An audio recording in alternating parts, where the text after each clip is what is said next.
everyone here this morning. We are going to start off with a song with our accompanist, the wonderful Mr. Mick Penny. So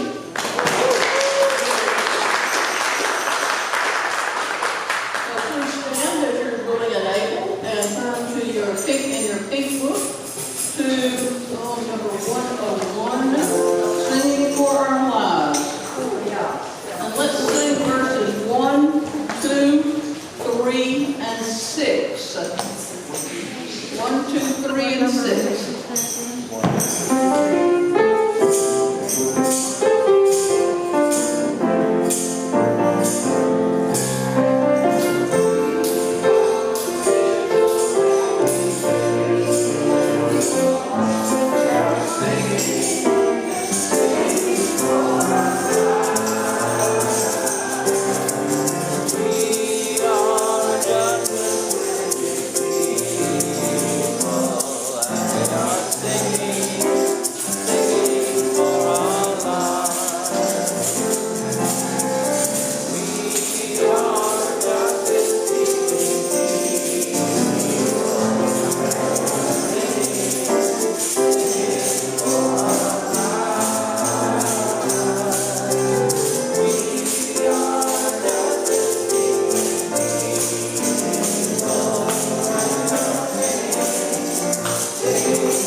I'm not new, but I brought some new friends. A new friend, Sergio, they're here. He's new, he's a really good friend of mine. Terrence and Spencer. There you go. Anyone else? Yes. Wait, he's going to bring you the microphone since you're so far back. Getting good exercise. Hi, my name is Kate. This is Solomon, Hannah, Andy. We're just locals in the neighborhood and we wanted to check it out.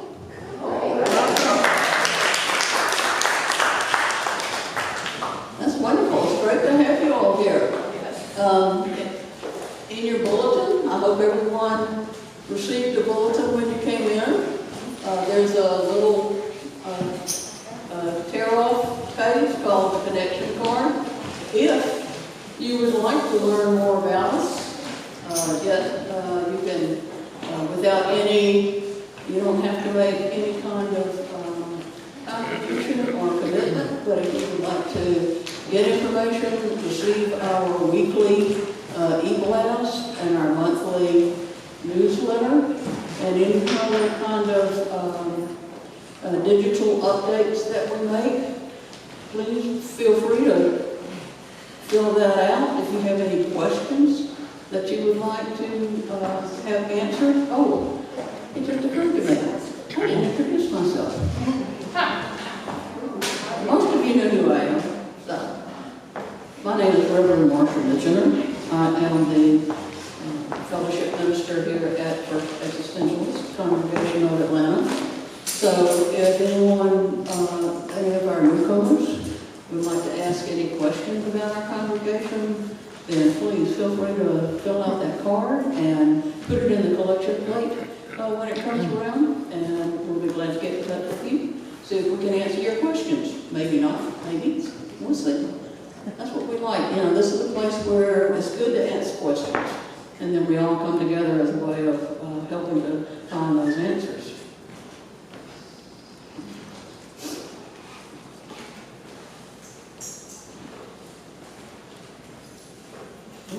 Birthdays and anniversaries. Who has a birthday or an anniversary? What? Nobody? You're kidding me. Is somebody holding out on us?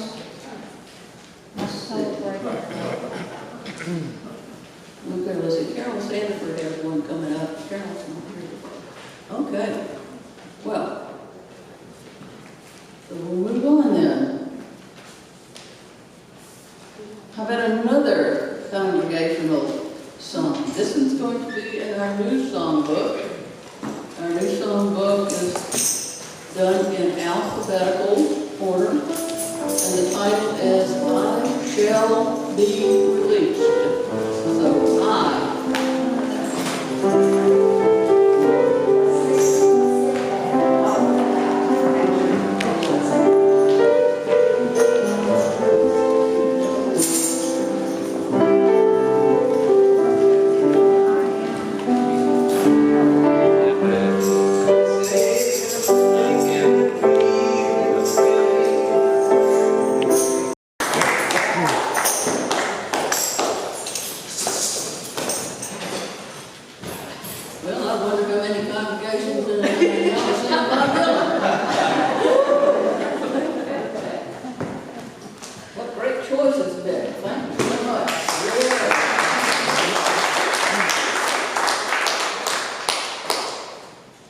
Do we have any other community announcements? I've got a couple up here. Anybody else? Okay. The mark calendars. September the 7th, Saturday afternoon. E-course rehearsal. Jane, there's not a time. Contact me. Someplace between 12 and 5. We'll figure out exactly what time. But e-chorus rehearsal. Yes, e-chorus rehearsal. Awesome. September the 9th, 2 days after that. 10 a.m. at Pullman Yard. Join the Social Justice Guild and the Membership Guild in a tour of the Science Gallery artwork celebrating where social justice and science meet. You can see Mary Howard. Mary, raise your hand. And Libby, Ware, raise your hand. Either one of these two can give you more information. So that's September the 9th, 10 a.m. at Coleman Yard. That sounds interesting. I like that. Okay.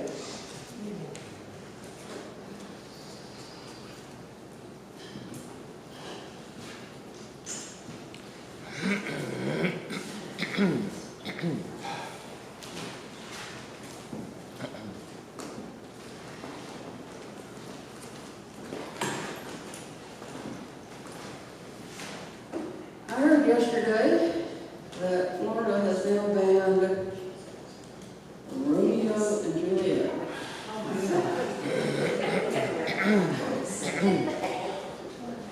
You know, Romeo and Juliet, and I have not read their reasoning.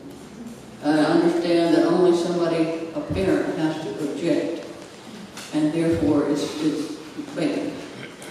But you know, Romeo and Juliet was about two young people who were going to disobey their parents because they were in love with one another. I don't know if that struck a note in some parent. They didn't want their child reading about it, or if it was something else. But I hope that, and I feel pretty sure, I would put money on it, that there's nobody in this congregation that's going to shy away from reading a banned book. Beyond that, what I hope is that if you have a young person in your life, a niece or a nephew, or in my case, a great niece or a great nephew, that you will think about, you know, what banned book might be age appropriate for that person, that child, that you feel says something that would be important for that child, you know, to be able to read about and make their own decision about what that means for them. That's what reading is about. It's not about indoctrination.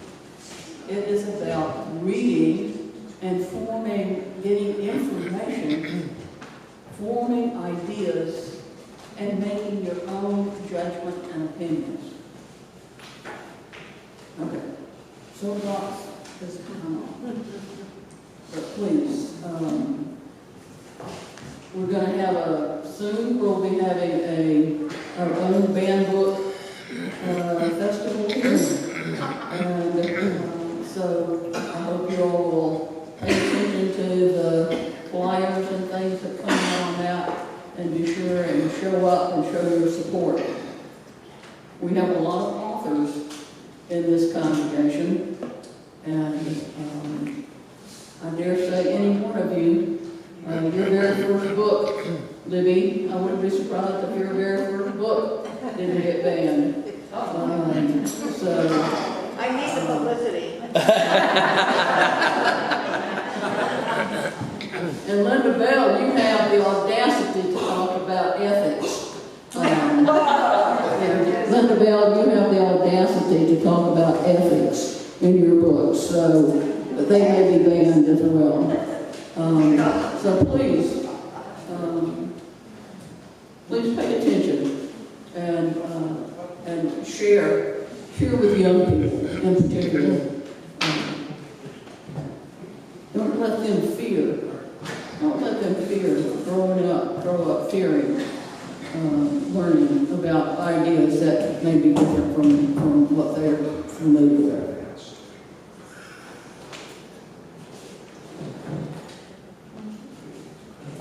We're going to spend about 3-4 minutes or so in silence. This is an opportunity for you to sit quietly, to pray, to meditate, to go within. We have candles on the side of the sanctuary, if you would like to light one of those.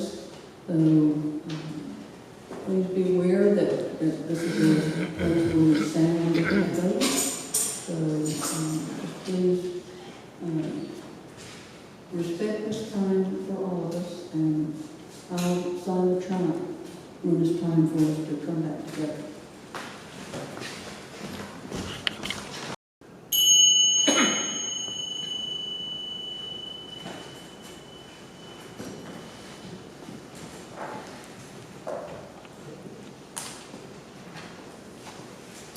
It's time for another song. So what if we turn to song number in your, this is in your pink songbook. Number 70, I wish I knew how it would feel to be free. Stand if you're willing and able.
It's always a fun challenge to find something theme appropriate, and I feel this is a good one.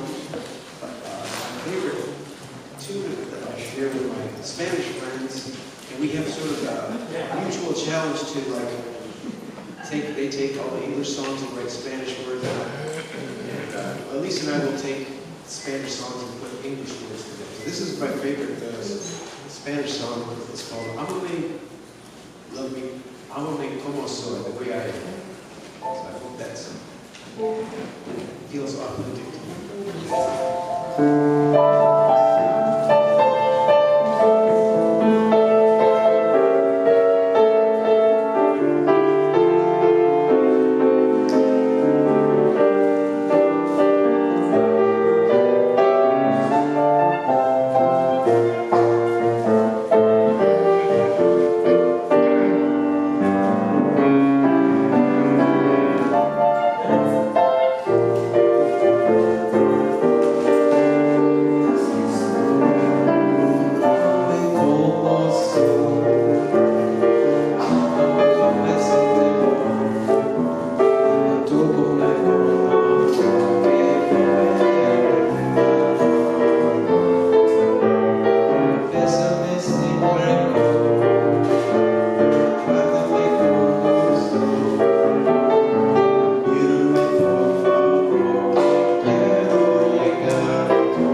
it's amazing that we got her as our outreach coordinator because all of her background is so perfect for what we need. She's like my partner, she's been in school for a long time. She's studied a lot of things. She's been in library science and done a lot in that regard. Most recently, she's been in the program at the Candler School for Chaplaincy and is now doing her internship at the Emory Midtown in chaplaincy. And she finds time to fit us in and do outreach for us. But she's got all kinds of wonderful skills and talents that she has brought to that position. And I'm so grateful that we have her. And I'm looking forward very much to hear what she has to say about what are the benefits of authenticity. So please, welcome Sara Drew.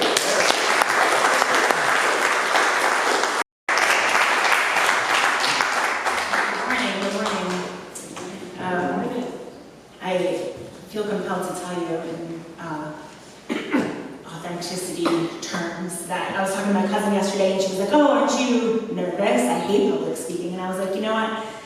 How I think of public speaking is like we don't have enough examples in the world of what it just looks like to be human and stand up in front of people and, you know, be real. And so I feel like, you know, when I have opportunities like this, I just feel like it's not going to go perfectly. That's human, and that's what people should see, and that's what I should expect of myself.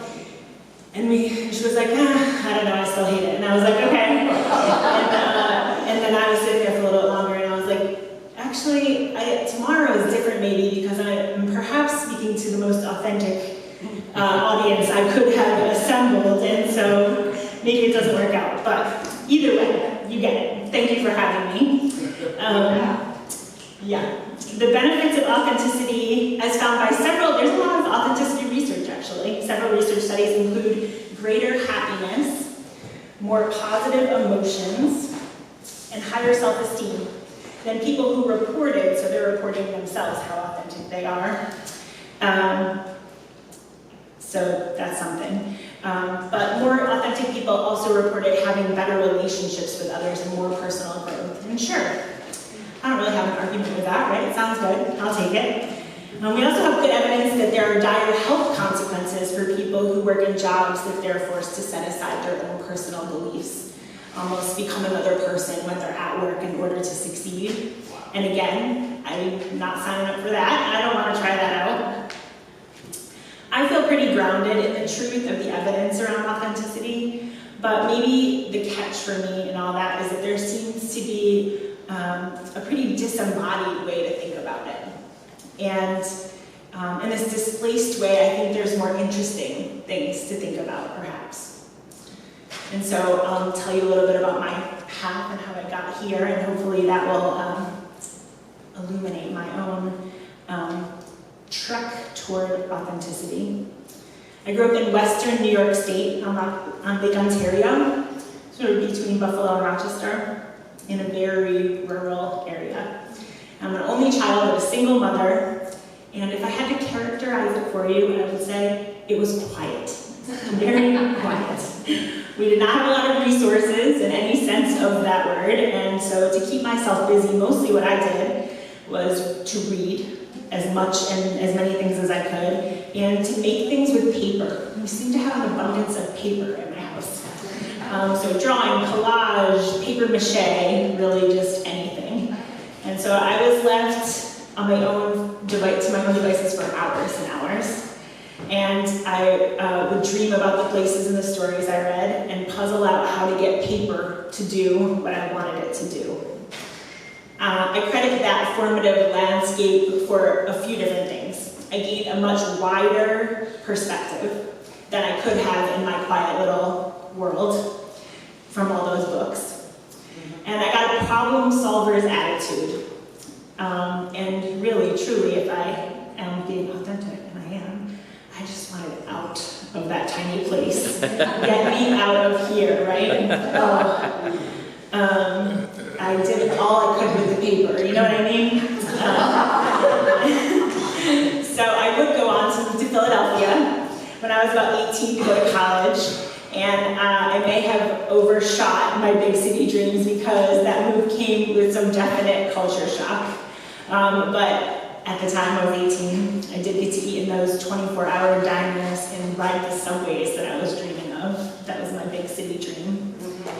After I settled into it, it did feel like a much better match for the person I wanted to be and the work I wanted to do. I became a social worker. I went to college for social work and was a social worker for the years following graduation, but I did understand fairly quickly that I wouldn't be able to maintain that work without either being an emotional wreck all the time or turning off my emotions. I think partially now looking back at that is because I was so young and I had so few resources. Now I'm in essentially a very similar job, but I just have a lot more resources to navigate that sort of striking disparity that I saw in that social work early on. Obviously, neither one of those, shutting off my emotions or being an emotional wreck, were very appealing. And so I eventually determined that connecting people to resources was really the piece of social work that I was good at, that I really liked to do, that I could focus on and maybe get through this and be helpful to myself and everyone else. So I went back to school, and as Marcia told you, I became a librarian. I was a librarian for many years, until just a few years ago, actually.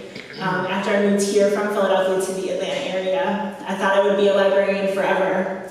But all the way back in 2019, if you remember that idyllic place, I was applying for librarian positions, and I don't know why, it's so hard to interview to be a librarian, but they're long, arduous processes. Round after round of interviews, submitting writing samples, doing presentations, and I realized that I did not want those jobs. I did not want them to call and offer me those jobs.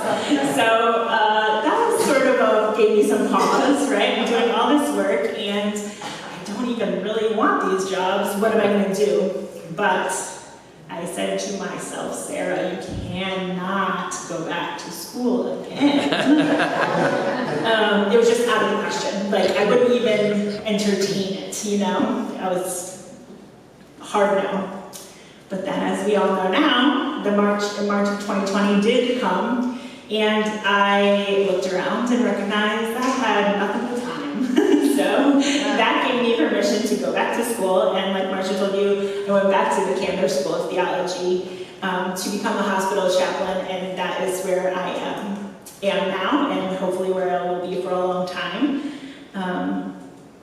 It might surprise you to think about this foray into my career background, that it's actually the cliff notes of the education and jobs that I've undertaken. But it's enough, I hope, to highlight what has really been interesting to me in realizing authenticity in my life. Yes, perhaps I have better self-esteem in relationships. I've not been forced to stay in a single job that goes against my personal convictions for very long anyway. There is something else that's going on for me though. Through evolving and following my authentic interests and curiosities, I have been changing. And also, as I learn and grow, I'm becoming a more authentic version of myself. I'm changing and I'm getting to be more the same. That's really interesting. Yeah.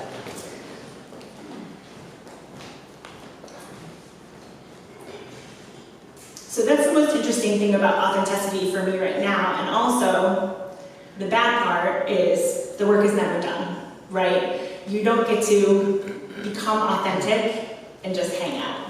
It never becomes easy. It's never handed to you. It requires the need to keep seeking. And of course, the good news is that we can continue to learn and grow and realize our authenticity every day. I'm just such a beginner existentialist. I don't even want to talk about it in front of you all, but at this point became really clear to me that authenticity is never done when I read Jean-Paul Sartre's essay on authenticity, in which he says authenticity is achieved en bloc. So you can't be a little authentic. You have to be entirely authentic or you're not at all authentic. But that doesn't mean that one acquires authenticity once and for good. The authenticity of your previous moment doesn't protect you in any way from falling into the next instant being inauthentic. Sort of a cautionary tale. As you probably know, because Marcia told you, that I'm a relatively new outreach coordinator here at First E, and that's really exciting for me, particularly because I've had these last few months together. I don't know at what point I'm not new anymore. Somebody can elbow me when I should stop saying new. It's feeling less new lately, which is a good thing. I feel like we met each other at a time when our authenticity is a match. You have a long past in which you've consistently tended to your community within and without, and have arrived here at this new place in time to see what can most authentically we can contribute to here and now, individually and as a whole. And so it's my work to figure out how to tell the world about that, right? So that we can continue to connect. And if I had to choose a benefit of authenticity, it would be just that we can achieve connection, true connection, through authenticity, because we're bringing our real selves to the podium, to the conversation, to the relationship, and then we can meet each other there and truly connect. My job as an outreach coordinator has a lot of sort of fingers, and so I get to meet all of you, and it's not my job description, but one of the ways I think about it is that I'm the collector of ideas. And so I'm happy to collect everyone's ideas and sort of, sometimes really excitingly, I get like multiples, right? I get little asterisks next to those ideas, which actually helps contribute to bringing our band book event in October together. So that's exciting. And another thing is to connect us here at First E to outside people, so that they may know what work we do. We can work together collaboratively, and I get to hear those ideas too. It's been really interesting to me these last few months to get to know those relationships, at first glance. And I have noticed that I came in with my lens thinking, there could be some more programming, right? We could do some more education. Big surprise, that's what I thought, right? We could have classes, and we could do this, and we could do that. And what I really see happening, what I really see the impetus for is that connection, that authenticity. So I may be speaking to the most authentic audience in Atlanta that knows that connection is so important. It's what keeps us here and connected to each other as a community. It's also what allows us to be ourselves. And so that is the most important benefit of authenticity to me. Before I forget to tell you, have business cards. And so if you have those ideas, they're on the back table, or the back table is not even at the back table. Well, I have them here. And so I think they're under that mirror there. So if you want one today, happy to give it to you. If you want one in the future, they'll be somewhere near the door, so that you can give them to perhaps people that you think I should be connected to, other people that have those ideas for me. If you'll indulge me just a little bit longer, I thought we could do an authenticity practice together. Yeah, so if you want to take a moment, one of those careers that I didn't mention in the Cliff Notes was yoga and meditation teacher, so you'll see that coming up. You take a moment just to get really settled in your chair. You might plant your feet on the floor or do whatever feels really comfortable and grounded to you. I like to drop my right ear toward my right shoulder and my left ear toward my left shoulder because I hold a lot of stress in my neck and shoulders, but you should tend to whatever feels like it needs tending to yourself. First step of our authentic practice here. How do you feel this morning? What could you use? Maybe you'll close your eyes, maybe that's comfortable for you, maybe not. Maybe you'll find a sort of downward gaze so you can be present in the room if that's more comfortable, but also capable of turning your attention inward. And then as you turn your attention to your breath, try to notice the qualities of your natural breath. Are you breathing deeply or shallowly, or fast or slow? Whatever qualities, just to notice. No good or bad, no judgment, just recognizing what's going on there. And then try to cultivate a slow, steady breath. Through your nose, if that's comfortable. Maybe out through your mouth.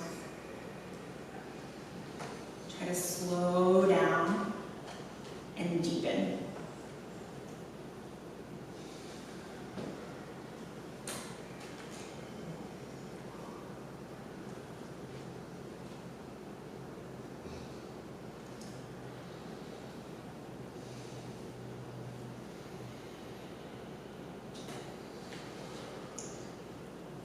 My own journey in authenticity has been really, as you know, academic and in my head.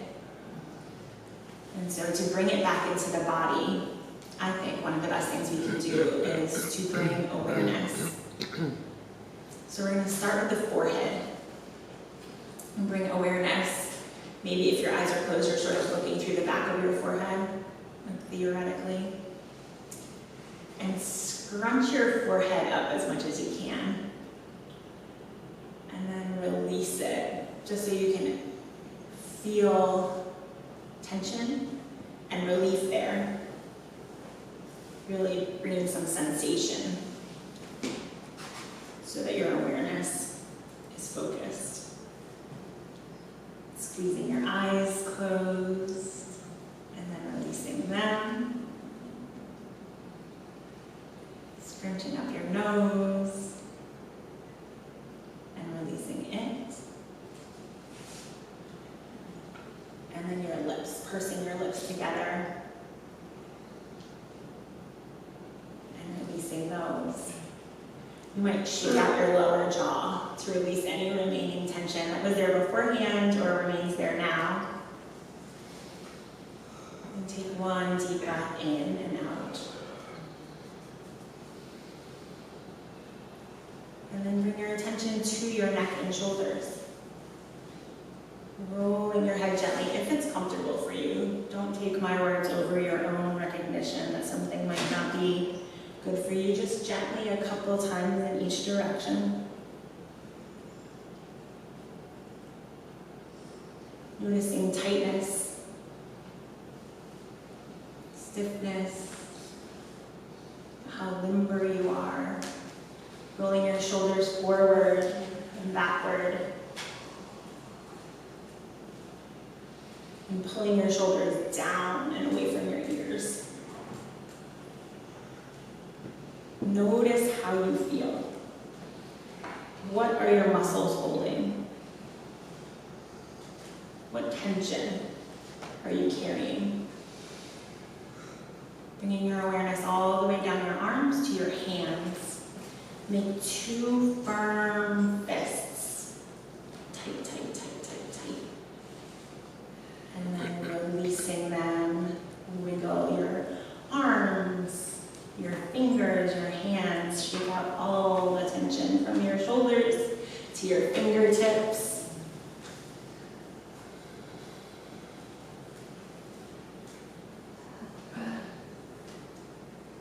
Taking a breath here again intentionally. With an inhale, lift the crown of your head toward the ceiling so you're sitting up really tall, but don't forfeit that groundedness. Keep planted and lift tall. Notice how that feels.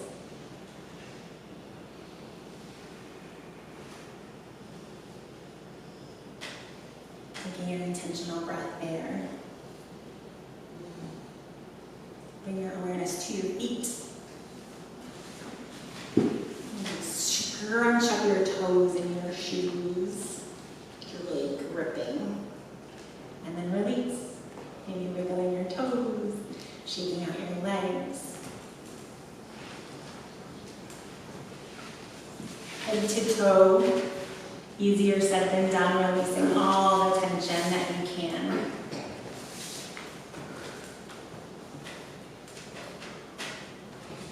I believe another benefit of authenticity is that we recognize more and more layers internally and externally, interpersonally, and in our communities. And my yoga teacher self is hard-pressed not to think it starts with the body. So just noticing your breath here again as we wrap up this practice. What other qualities have you been able to slow down? No good or bad, no judgment. Have you been able to deepen your breath? And then turning back to that slow, steady breath. Take just 3 more intentional breaths inside this practice. Slow and steady through your nose. Exhaling back.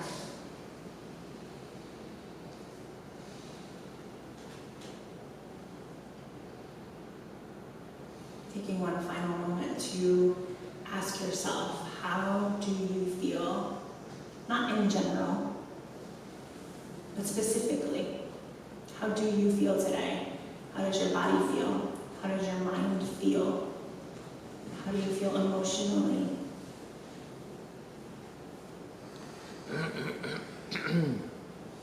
Try to delay that need many of us have to follow up with a prescription of what that means you should do, and just notice. And when you're ready, you can come back into the room, maybe lifting your gaze or opening your eyes. I really appreciate your time this morning. Thank you so much for having me here, as the outreach coordinator and as a speaker this morning. I'm really grateful for the opportunity.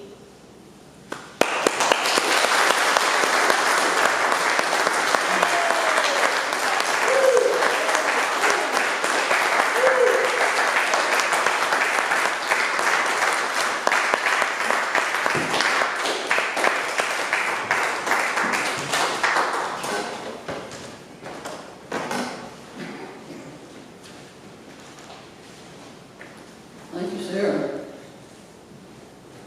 I almost tingled all over. That was nice.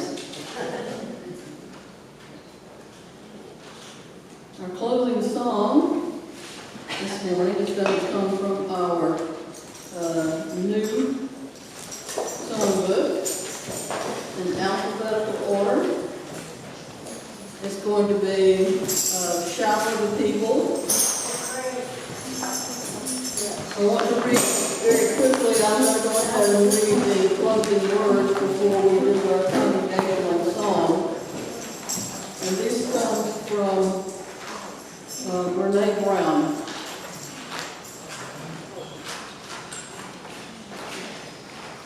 Choosing authenticity means cultivating the courage to be imperfect, to set boundaries, and to allow ourselves to be vulnerable. It means exercising the compassion that comes from knowing that we are all made of strength and struggle. And nurturing the connection and sense of belonging that can only happen when we believe we are strong enough. So, thank you so much for coming today, and let's end this with Shower the People.